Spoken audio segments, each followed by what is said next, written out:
আসসালামু আলাইকুম ওয়া রাহমাতুল্লাহি ওয়া বারাকাতুহু।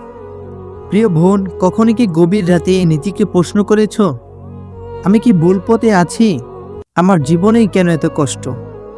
সব পরীক্ষার ভার কেন আমার কাঁধে? মানুষ হয়তো তোমাকে দেখে বলে তুমি খুব দুর্ভাগা, কিন্তু আজ আমি তোমাকে এক অন্য সত্য বলবো।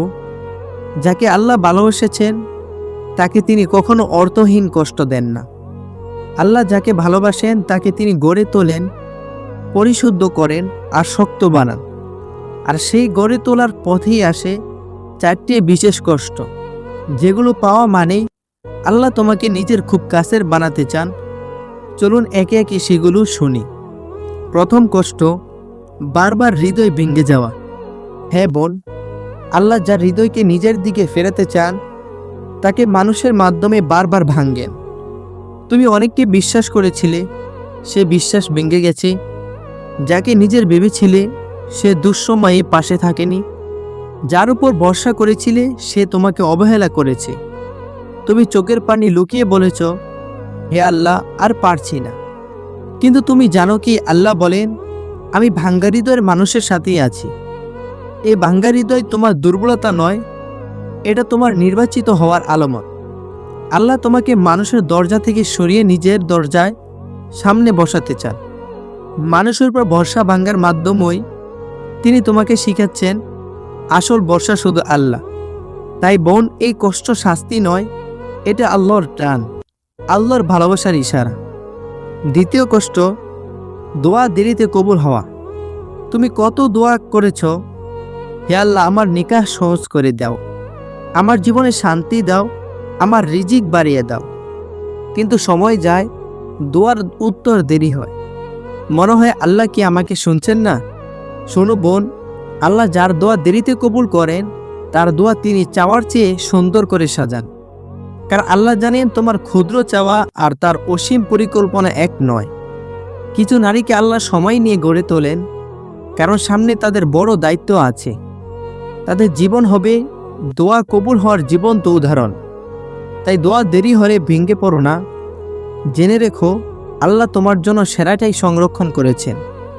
তৃতীয় কষ্ট, চারপাশের মানুষের অবহেলা। তুমি ভালো হও, তবু তোমার পরিবার তোমার অনুভূতি বোঝে না। বন্ধুরা ধীরে ধীরে দূরে সরে যায়, কেউ তোমাকে গুরুত্ব দেয় না। তুমি ভাবো, আমি কি কারো প্রিয় নই? আমার কি কোনো মূল্য নেই? কিন্তু শোনো বোন, আল্লাহ যখন কাউকে নিজের একান্ত বানাতে চান তখন তাকে দুনিয়ার মানুষের কাছে কম গুরুত্বপূর্ণ করে দেন, কম পরিচিত, কম পছন্দের, কম মূল্যবান। কারণ আল্লাহ চান তোমার হৃদয় যেন শুধু একটাই দরজায় কারা নাড়ে, আল্লাহর দরজায়। যদি দুনিয়া তোমাকে অবহেলা করে, জেনে রেখো আল্লাহ তোমার দিকে তাকিয়ে আছেন, আর আল্লাহর দৃষ্টি তোমার জন্য যথেষ্ট। চতুর্থ কষ্ট, ভিতরের অস্থিরতা ও নিঃশব্দ কান্না। কখনো কি রাতে ঘুম ভেঙে যায়, বুক ভারী লাগে, চাপ, দুশ্চিন্তা, অজানা কষ্টে চোখ ভিজে ওঠে? মানুষ ভাবে এটা দুর্বলতা, কিন্তু আল্লাহর কাছে এটাই শক্তি। যে নারী সেজদায় কাঁদে, যে তাহাজ্জুদের রাতে হাত তুলে বলে, হে আল্লাহ আমাকে শক্ত বানাও, আল্লাহ তার হৃদয়ে নিজের নূর ঢেলে দেন। এই অস্থিরতা মানে তোমার রূহ দুনিয়াতে আটকে থাকতে চায় না, তোমার রূহ চায় তার রবকে। যদি এই নিঃশব্দ কান্না তোমার ভিতরে থাকে, জেনে রেখো বোন, তুমি নির্বাচিত। প্রিয় বোন, এই চারটি কষ্ট তোমার শাস্তি নয়, এগুলো তোমার পরিচয়। আল্লাহ তোমাকে পরিশুদ্ধ করছেন, তোমাকে তোমার ভবিষ্যতের জন্য প্রস্তুত করছেন। তুমি ভেঙে পড়ো, আবার উঠো, আর প্রতিবারেই একটু বেশি শক্ত হও। একদিন তোমার এই কষ্টই সাক্ষী দিবে তুমি ছিলে ধৈর্যশীল, তুমি ছিলে মুমিনা, তুমি ছিলে আল্লাহর প্রিয় নারী।